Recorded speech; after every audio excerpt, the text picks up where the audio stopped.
Hello, ladies and gentlemen. Welcome to Calls. This is the 2025 Valspar Championship Initial Research Show. It is March Madness as well, so you can see the fandom is on full display. Feel free to jump into chat to shout out your favorite college basketball team, or if you want to shout out who you think is going to win March Madness, who got screwed in March Madness. We're here for all that, but we are mostly here for the Valspar Championship. We're going to have a little bit of a interesting show this evening, considering that the players are still going on. I will have a poll question, which is going to be very, very simple. I'll post here momentarily. But we are here for the Valspar. I hope your Players Championship has went well. Hopefully you still have some live outrights, whether that's JJ Spawn, Rory, any top 5s or top 10s, anything to that effect. Feel free to jump in chat with any of that good information as well. And then moving forward for the Valspar, what do you think of the tournament, the field this week, all of that? We'd love to hear from you all, but we are here mostly for the Valspar. So let's get into it. All statistics provided tonight and every night are from FantasyNational.com. It is the best golf analytic tool out there for your money. Go check out FantasyNational.com. You will not regret it. In the description of the video, there are links to all of the social media. First off, my X and Instagram, where most of the time I will post research regarding the tournament of that week, some patterns of previous winners, players in the field that match those patterns. That generally comes out every Monday. Not sure if I'm going to have much for the Valspar tomorrow, but I will try. But most of the time, if you want to see the weekly research that I do on the PGA Tour, give me a follow at your preferred social media site. X is also where I place my weekly betting cards and top player usage in the DFS contests I play. That comes out every Wednesday after the DFS Tactics show. You would have seen all of the CBES that I played, all of the Hideki, Ludwig. Not a very good Players Championship for yours truly. You'd have seen the betting card that had some decent chances on Sunday, and then players kind of fell back. Sepp Straka, Patrick Cantlay came within one shot of the lead and then fell off. So a minor, and I will say very minor sweat for the players in that regard. But if you want to see the players I'm using most often in my lineups and players I've wagered for that week, give me a follow over at X. Lastly, for social media, Gabe's handle is in the description. He writes a great article called The Fringe. Really is a fantastic way to start your week of preparation. I've enjoyed working with Gabe. It's been a lot of fun, very informative, all of that. Make sure you're subscribed to his article. It is free to do. And go follow him over on social media. Show him some support, because that is also where we place our detailed descriptions of our picks for the week. I know we usually have a segment at the end of the show on Wednesday for Gabe's and my picks, but if you want our detailed write-ups, those are always posted over on his social media page. So make sure you're going and following him over there. And lastly, for this intro, we are live. Chat's open. Again, I want to hear from you all, anything regarding March Madness. If you want to shout out your fandom, as you can see, mine's on full display. What did you think of the players? Are you still alive in any outrights? Rory, Spawn, top 5s, anything to that effect? Who do you think wins the playoff tomorrow, which is the poll question, so I'll get that posted here momentarily. And then moving forward to the Valspar, who do you think the favorite is early on in your research? What do you think of the course? Would love to hear from you all. Feel free to jump in chat. I see a couple of you in there already. I'll get to you momentarily. But if you're not able to catch the show live, feel free to drop all of your opinions in the comments. I will make sure to get to them as well. So let's get into it. Let's do our initial research for the 2025 Valspar Championship. And we'll start, as we always do, on a Sunday evening with the GCSAA tournament fact sheet. I'm hoping that my camera settings have been fixed and corrected. Good evening, Derek. Thanks for jumping in chat. Much appreciated. I hope your Players Championship has went well. Give me a moment as I'm setting everything up here. And let me post the poll question. Poll question is very, very simple. Who's your winner tomorrow in the playoff? Is it Rory or is it JJ? I'm in Tennessee, so go Vols. Well, I'll tell you what, they had a pretty good run to the SEC tournament. They're a solid team. I do like Rick Barnes as a coach. Very, very well coached team. I think they're going to make some noise come second weekend and whatnot. That very well could be a Final Four team. But good to see you this evening. Happy your Cooper Flag will play. Yeah, I was impressed with Duke's performance without him in the ACC championship. Did better this week. Finished 86th in the big GPP. Best finish ever in a big lottery GPP. Well, congratulations. Very, very well done. I know you were really, really high on Tommy. He didn't have the best Saturday, and I'm just being transparent here. I don't know what his Sunday was. But I know you were high on Tommy. So if you did well, again, congratulations on doing well. And like I was joking last week, this is the moment where I get to look in the camera and say, I hope you didn't follow a damn thing I said last week, because I was wrong about almost everything. So I'm glad you didn't. I'm glad you had some success. We're going to try to build that momentum for you. I'm going to try to just gain some momentum moving forward into the Valspar. Speaking of the Valspar, we are at Innisbrook Resort, the Copperhead course in Palm Harbor, Florida, which is right outside of Tampa, Florida.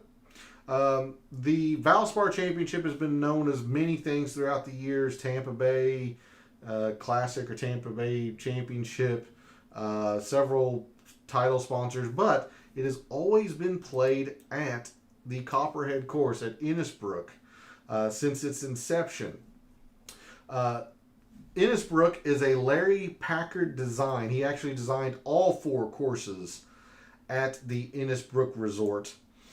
So nothing to do with a architect filter in Fantasy National moving forward this week. Couple of notes regarding the course and tournament in general. Number 9 is going to share a tee with number 11, which adds, I think it's 10 or so yards to that hole.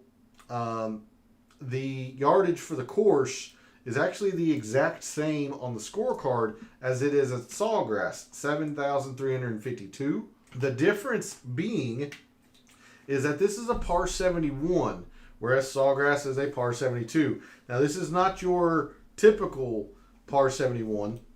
There are still your full allotment of 4 par 5s at the Innisbrook Resort, but you have 5 par 3s. So as we move forward throughout this week, we're going to see just the importance of those par 3s.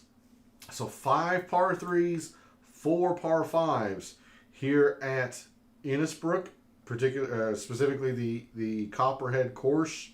2 years ago, the rough was heightened or lengthened, if you will, from 3 to almost 4 inches,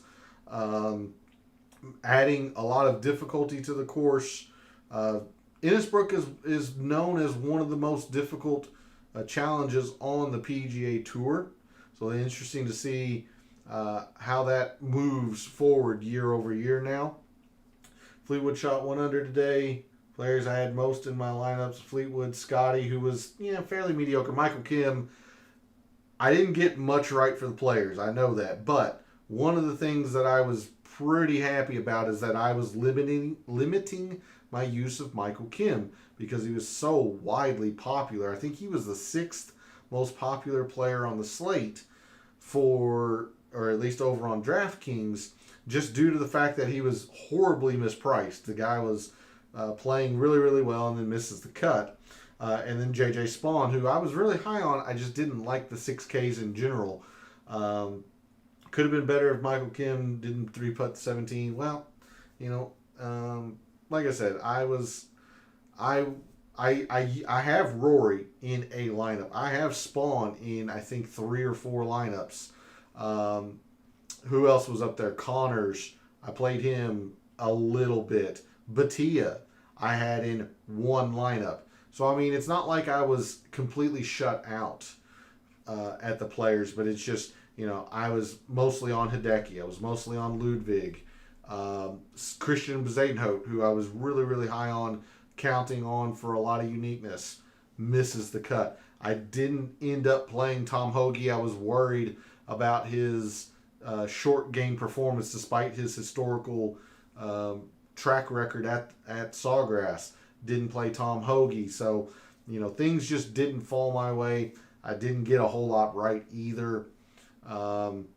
And the few things that I did get right, playing Rory in one lineup, considering I was off of Rory. I didn't have Rory and Batia together. I didn't have Rory with Spawn. Things of that nature have really dampened my week. It's not going to be a shutout, fortunately, but it's not going to be a good week for yours truly. As I was mentioning, the yardage same as Sawgrass, but we do have the full 5 par 3s, 4 par 5s.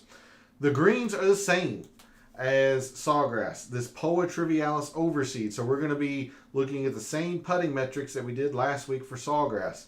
The rest of the course, while it's base Bermuda, is this ryegrass overseed. Fairways, rough, everything is this rye overseed, which is very common this time of the year, especially down south. The greens are, right around average in terms of size, but they play much smaller. 5,800 square feet. Not a whole lot of fairway. The average fairway width is only 20 yards.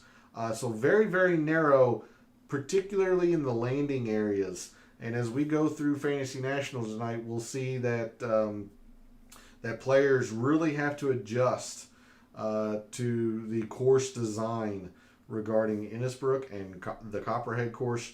Not a whole lot of fairway, some amount of rough, 9 holes with water in play. So there's a look at Innisbrook in terms of a GCSAA tournament fact sheet. Again, the key takeaways, nothing to do with course architect, at least per Fantasy National. This is a Larry Packard design. We're not going to look at any course filters either, long or short. This is closer to long than it would be the other end of the spectrum, but this is clearly not over 7,400 yards. Poa Trivialis greens. The greens are about average in size. The fairways are pretty darn narrow. There's not a lot of fairway to begin with, and 9 holes with water in play. All right, with that, we'll move to Fantasy National and take a look at the players in the field this week for the Valspar Championship. One note for field changes is that where is he? Trey Mullinax has decided not to play after originally committing to play. So Trey Mullinax is not in the field. Takumi Kanaya was the alternate that has replaced him.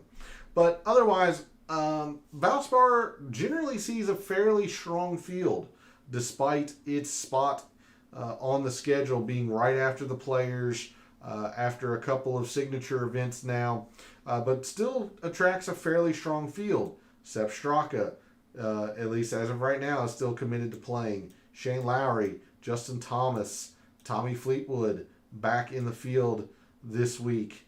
Thomas Dietrich, in fact, if we Will Zalatoris, Cam Davis, these PGA Tour winners, Jordan Spieth is back and playing this week. Sam Burns, 2-time champion in 2022 and 2023. So Corey Connors, pretty good field. Pretty good field this week for the Valspar Championship. Xander, you saw also in here as well. So taking just a quick look at the performance of players early on in 2025 so far that are in the field: Sepp Straka, Alex Smalley, who had a very, very, very good Players Championship, Michael Kim, Daniel Berger, Lowry, JT, Nikolai Højgaard, Kevin Roy, Jacob Bridgman, Tommy Fleetwood are your top 10 in terms of total performance in terms of in 2025. I hate to jinx myself, but I may have to go heavy on Tommy again this week. Certainly could work. This feels like a pretty good Tommy course, considering it is a lot of accuracy, which we'll get into. He did finish third here 2 years ago and a top 20 in his first try the year before that. So he's had quite a bit of, at least in the couple of tournaments that he's played, he has had success here. Anyway, there's a look at your top performers in terms of performance in 2025. Let's go ahead and go to the course breakdown in Fantasy National. Take a look at the Copperhead course from a scorecard and graphical view. Again, the 5 par 3s are what stands out around Copperhead beyond, or that's arguably the most or the biggest thing that stands out beyond probably the difficulty. If we try to find where par is, the 14th most difficult, or otherwise known as the 5th easiest hole, plays slightly under par, and then 13 plays slightly over. So there's only 5 holes here at the Copperhead course that play under par. Now, a couple of these par 5s play significantly under par. The opening hole, par 5 first, plays to a little bit more than a third of a shot under par, quarter of a shot, quarter of a shot. So there are a couple of scoring opportunities, but you very, very quickly get into some difficult holes around the Copperhead course. And if we go to the other side of the spectrum, the long par 4 16th, the start of the Snake Pit. You'll hear a lot about the Snake Pit this week. That is simply holes 16, 17, and 18. The beginning of the Snake Pit plays to 3/10 of a shot over par, 2/10 of a shot, 2/10, 1500ths, 1700ths, 1500ths. Lots and lots of bogeys can creep up on your card very quickly around the Copperhead course. The par 5s are the easiest scoring opportunities. Not a whole lot of eagles, though. 1.5%, 1%, 1%, and just 3/10 of a percentage for eagles. Not a whole lot of eagles around here. Otherwise, the length of the course, there are some long par 5s here. The shortest par 5 is 560. You have a 605, 575, and 590. The par 5s are lengthy, but the par 3s are really long. 195, 235, 200, 215, 215. Long, difficult par 3s around Innisbrook. All right, moving down to strokes gained by shot type. Putting is leading the way for our top 10s historically around the Copperhead course. Approach second, and then around the green and off the tee are basically equal. Moving up the leaderboard, more putting. Off the tee does slightly take the lead on around the green. And then for your winners, it's all really about the putting.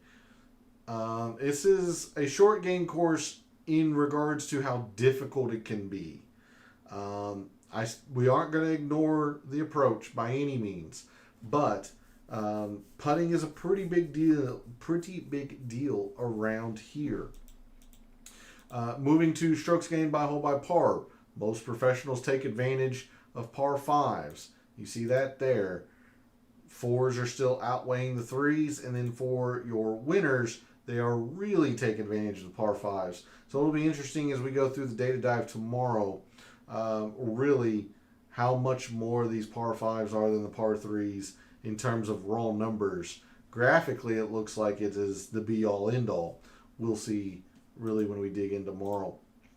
Hole composition, again, remember there are 5 par 3s, so 3 of them fall from 200 to 225, 2 of them at 215, 1 right at 200, but the sub 200 par 3 is at 195, so you can easily see that playing into this 200 bucket. And then we have the very long par 3 at 235.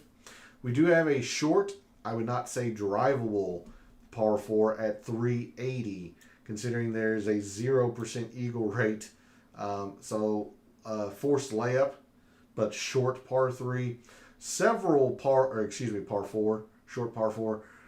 Several shorter par 4s from 400 to 450.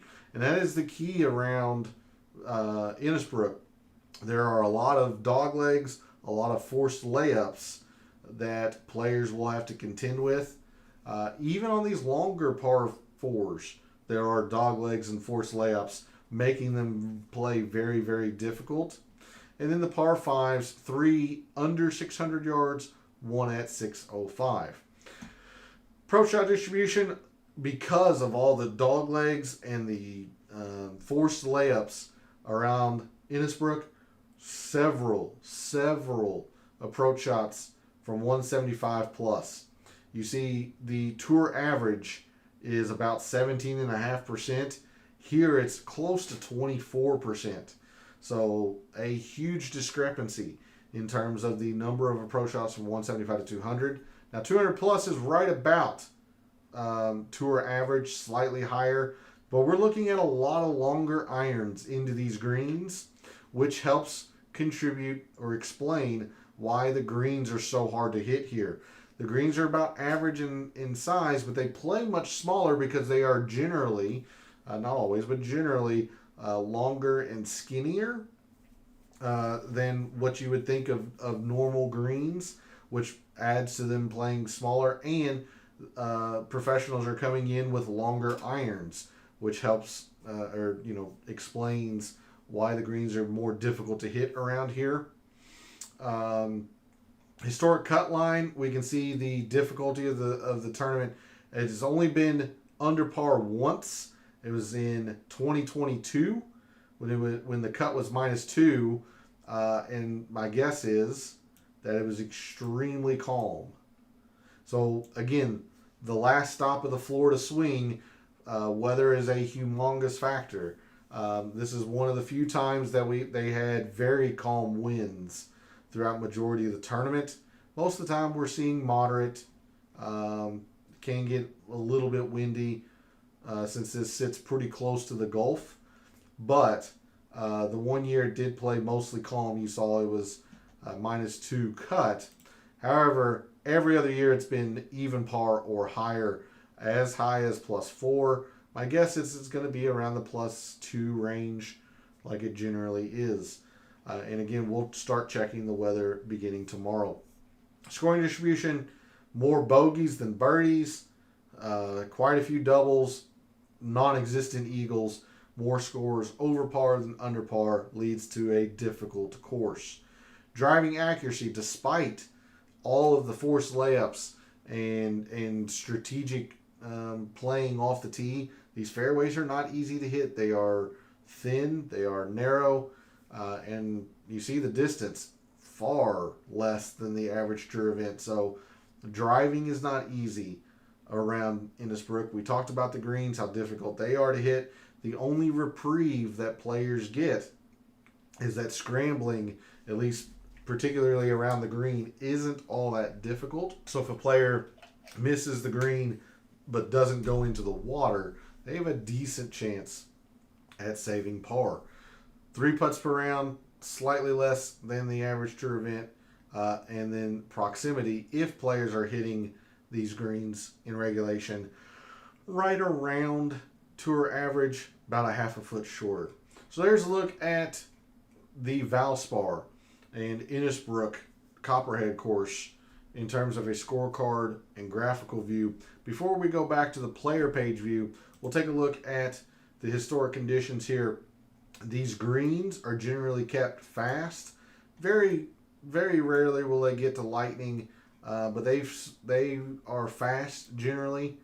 The greens are generally pretty receptive, considering they generally have a lot of rain around here. But you'll see the scoring here, except for 2022 when you actually did have one round of easy thanks to the calm weather or calm winds. A lot of times it's difficult. A lot of times it's very difficult around the Copperhead course. Very rarely will you see that easy relative to par. So because of that, we're look at scoring when it's difficult for the players in the field this week. So when rounds have been difficult relative to par, going back to the beginning of last year, your top performers in the field this week at the Valspar: Xander, Seabez, Christian Bezuidenhout, Akshay Bhatia, Corey Connors, Andrew Novak, Shane Lowry, Mackenzie Hughes, Davis Riley, Adam Scott, and your boy, Derek, Tommy Fleetwood. We're not going to do anything with the course length. We don't have anything for the architect, since this is a Larry Packard design. So let's go ahead and jump into a couple of these strokes gained metrics.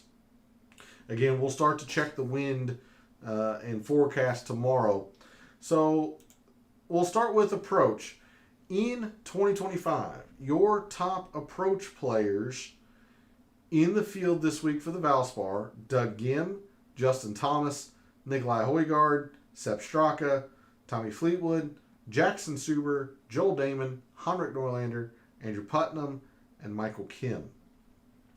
We're going to expand the time frame because we're going to look at some putting. We'll start with Harbor Town, Innisbrook, Memorial Park. There is Quail Hollow. We have Stadium Course, TPC San Antonio, TPC Sawgrass, and TPC Scottsdale. These are the courses that, at least per the GCSAA, list Poa Trivialis Overseed. So on Poa Trivialis Overseed, your top putters in the past 3 years, really 2+ years, but going back to the beginning of 2023, Thomas Dietrich, Sam Ryder, Matt Kuchar, Christian Bezuidenhout, Chad Ramey, Adam Scott, Ben Griffin, Mackenzie Hughes, Xander, and Jordan Spieth. There's your top 10 in terms of putting. Any player that's starred is an alternate as of the moment. And we'll keep track and stay on top of any field changes throughout the week. So there's your top putters on Poa Trivialis going back to 2023. The only other thing, we might look at a couple things just on a high level view here. Let's take a look at these long proximities. Again, from the course breakdown in Fantasy National. Several approach shots from 175 to 200 and 200 plus. So your top proximity players from 175 to 200 so far in 2025: Rafael Campos, Will Gordon, Joe Highsmith, Antoine Rosner, Joel Damon, Sepp Straka, EVR, Eric Van Rooyen, Akshay Bhatia, Grayson Sigg, and Aaron Rai. The only other thing we can take a quick look at tonight, because we saved most of the deep statistical dives for the data dive tomorrow, we'll take a look at par 5s, and I'm mostly focused on the 550 to 600, since that is where the majority of the par 5s fall. We have 560, 575, 590, and the one that is above 600 yards is at 605, so you can easily see that coming down under 600 when they move tees and pins. So your top par 5 performers, I'll probably expand this to the beginning of last year just to get enough rounds, because not every course has 550 to 600 par 5s. Your top performers on this length of par 5s: Billy Horschel, Sahith Theegala, Mackenzie Hughes, Keith Mitchell, Patrick Fishburne, Thomas Dietrich, Kurt Kitayama, Cam Young, Thorbjorn Olesen, and Neil Shipley. And Matt Wallace. Matt Wallace and Neil Shipley tied for 10th. All right. With that, we'll move to the tournament history or strokes gained tab here in Fantasy National. And we'll take a look at the players who have historically played the best at the Copperhead course in the past. This is going to say 6 years.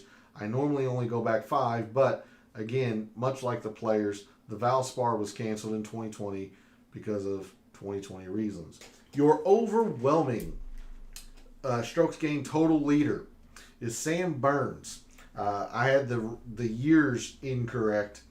He's a two-time champion 2021 and 2022. But you see 2 wins, another top 10. He did miss the cut last year, but he has generally played really, really well around the Copperhead course. Again, Derek, your boy, Tommy Fleetwood, only played it twice, but has had quite a bit of success when he has played. Justin Thomas has quite a bit of success here. Maybe not so much last year, but a top 5, a top 10, a top 15. Lucas Glover has been very good here, despite the fact that putting is such a huge factor around the Copperhead course. Lucas Glover has had quite a bit of success here. Makes some sense considering you have to keep the ball in front of you. Ball striking is still important. Cannot find the water that lurks around Innisbrook. Lucas Glover has had some success. Xander, 2 for 2, much like Tommy Fleetwood. Top 5 and a top 15. KH Lee has played very well here. Withdrew in 2019, but top 30, top 20, top 10. A lot of success. Hovland hadn't played for a couple years. He does have a podium finish. Taylor Moore wins 2 years ago. Our defending champion is Peter Malnati, who did not have a whole lot of success before his win here. So it's quite interesting. Hey, good evening, Phil. Thanks for jumping in chat. Very much appreciated. You got destroyed this week. Well, unfortunately, it seems like you might have listened to me some because I did not have a very good Players' Championship. And as I was joking with Derek at the beginning of the show, this is one of those weeks where I have my camera off because it started to freeze again. But this is one of those weeks where I get to look in the camera and say, I hope you didn't listen to a damn thing I said because I was wrong. So I hate to hear that you didn't have much success this week for the players. We're going to try to build some. You and I are going to try to build some momentum, and we're going to try to keep Derek's momentum going, as it seems like he had a fairly successful week. Xander looks very rusty. We'll have to see when the players' stats come in. I was encouraged by his ball striking at the Arnold Palmer. We'll see what it's like again when we get the stats when the players concludes. But on a long layoff like that, the last thing to come back to you is generally your short game, your putting, your around the green, your touch. So I wouldn't be terribly concerned with Xander unless the ball striking numbers are drastically different than they were at the API. Getting off M now. I play him way too much. Sung Jae was not very good this week. That's for sure. I played him once just to have that coverage, but he didn't play well. Several players struggled at Sawgrass. Granted, it was very difficult Thursday and Friday. Some other notable names here that have played fairly well. Adam Schenk, runner-up to Taylor Moore a couple years ago. Top 20, 2 missed cuts, very, very volatile. Adam Hadwin has been very Jekyll and Hyde, hit or miss. Top 5, top 10, 3 missed cuts. Matt Wallace has had some success here. Mackenzie Hughes, top 15. Podium finish last year, but 2 missed cuts. Cameron Young, second in his only try. But this can be a fairly volatile course, as we saw with Peter Malnati. The win, but 3 missed cuts before that, a T60 before that. This can be a volatile course with all the water lurking around the course. 9 holes with water in play. Some of the players who have not been good around the Copperhead course. Lonto Griffin, 0 for 2. Andrew Putnam, 0 for 3. Lipsky, 2 for 3, but lacking quite a bit in terms of high finishes. Some other notable names here. Kevin Kisner, 2 for 5. Cam Davis, 0 for 2. Nico Echevarria, 0 for 2. Bryce Garnett, 1 for 4. Ramey, 1 for 3, has struggled. Zach Johnson, has struggled quite a bit here. 2 for 5. Bo Hostler was making some noise at the Players Friday and Saturday, and then really fell off. 1 for 4. Grillo 0 for 2. Mark Hubbard 0 for 2. List Norman.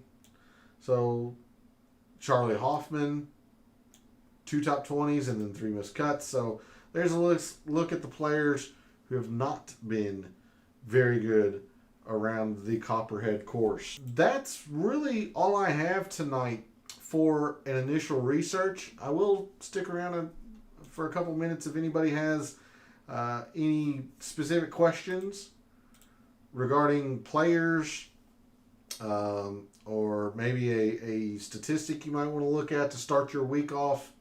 Of course, if you are watching live, I ask that you consider answering the poll question. Right now, only have a couple of votes, but it looks like the 2 votes are taking Rory to win the playoff tomorrow, which I would probably take Rory in the playoff tomorrow. What are your thoughts on Doug Ghim this week? Bounce back? Well, anytime a course really emphasizes putting, you probably shouldn't like Doug Ghim, but it always doesn't. It never hurts to check and see how a player is done at a particular course. So Doug Ghim does have a top 30, a missed cut, and a really poor performance. I mean, although it was a made cut last year. Again, I wouldn't feel great about Doug Ghim. Doug Ghim generally likes it, can take advantage of places where it's easy. Generally tends to struggle when it's difficult. Despite his great iron play, his putter just really holds him back. This does not feel like a really good fit for Doug Ghim. So I would not foresee a bounce back, at least early on in the research. Derek, and then you said Michael Kim.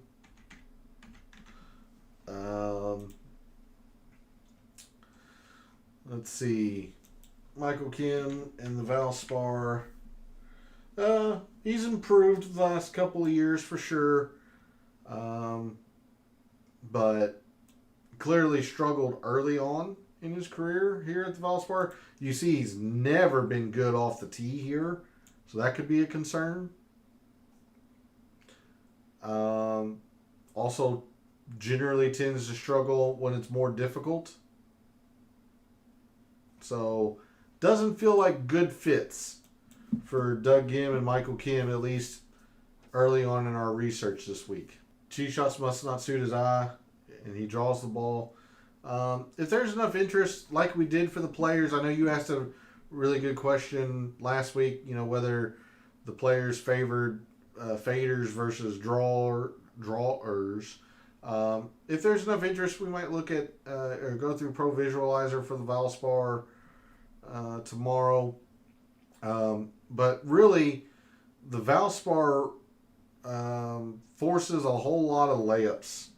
And that's why Sam Burns had some success. It took driver out of his hand, because Sam Burns can get really wayward with his driver.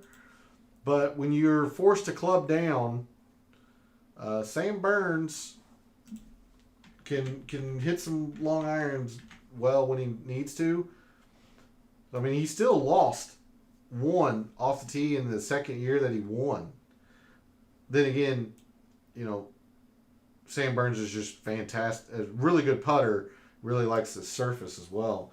Zach Johnson draws it. He has struggled here too. That might be a bold take.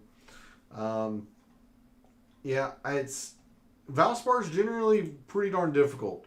Players, despite Sam Burns shooting 17 under to win, that is a pretty gross outlier. Like Malnati last year got to 12. There were only 2 players that got to double digits last year. And 2023 Taylor Moore, only 1 player got to double digits. How did Malnati win last year? He putt very well. He gained 8.5 shots. He clearly wasn't in the lead because Mackenzie Hughes was here, but he might have been second. Okay, third. He was third in the field in putting. Off the tee was really good. I'm assuming he hit most of his fairways. But that's what it takes around here at the Valspar. Because most of these holes mandate you to hit it to the same spot. Think like Waialae. Think Sony. Unless players are uber aggressive and hitting drivers trying to cut dog legs, most players are hitting it to the same spots. You see Malnati. Malnati is nowhere close to Cam Young in distance, but yet, this isn't a big gap, really, in terms of distance metrics. So around Innisbrook, you're really kind of forced to hit to the same spots. Now you see, like Carl Yuan must have been much more aggressive last year, but Malnati, I'm surprised that I'm surprised he gained off the tee. I would have figured his fairways were high because Malnati's never going to be positive in distance. But you see, he hit a lot of greens. He just simply hit a lot of greens. Good drives gained. He hit fairways when he needed to. He hit greens. And that's how he won. But again, it was 12 under. Malnati generally doesn't take himself out of the hole either a lot of times. Like, look at these players. Other than Cam Young, like Malnati's not a big hitter. Mackenzie Hughes is not a big hitter. Hadwin is not a big hitter. Ryan Moore is not a big hitter. Seabez, not a big hitter. Lucas Glover is not long. Length is absolutely not a factor here. You are generally playing to the same spots, and it's about your irons and it's about your putting. Tournament seems crazy, like the players have time to fade the chalk again. We'll see. I generally start messing with that, Tuesday into Wednesday, but Valspar can promote some volatility. That's for sure, and I will definitely have some research for you all. I know the vision. Well, I'll fix the vision for you real quick. But we'll talk about the winter matrix and such tomorrow, things of that nature for the Data Dive show. But good questions, Eric. It's good things to think about starting your research this week. I can't say that I'm, which chalk I'm fading. If that player is going to be chalk, we can certainly take some educated guesses, but I generally start messing with that in Tuesday. I like starting the week off just trying to figure out how I think the course is going to play, what shot types and skill sets players need for the course, and then building lineups and player pools around that. It's generally my modus operandi, if you will. Well, that's going to be it for the show this evening. Thanks to Derek and Phil for jumping in chat. Very much appreciated. Thanks to everyone else out there who tunes in, watches, listens, supports the channel by liking the videos, commenting and subscribing. I always appreciate it. Love what I do. Taking a very in-depth look at golf statistics, trying to give you a statistician and data analyst view of what he sees. And again, I'm trying to help us all win a little bit of money in the process. Some weeks much better than others. As I can attest to, the players, not a disaster for yours truly, but certainly wasn't good. So we're going to try and pick up the slack this week for the Valspar. Thanks again for all the support, for all of the wagers you made this past week for the Players' Championship, for all the DFS contests you played this past week for the Players' Championship. And until I see you tomorrow night for the Data Dive show, may all your bets be profitable.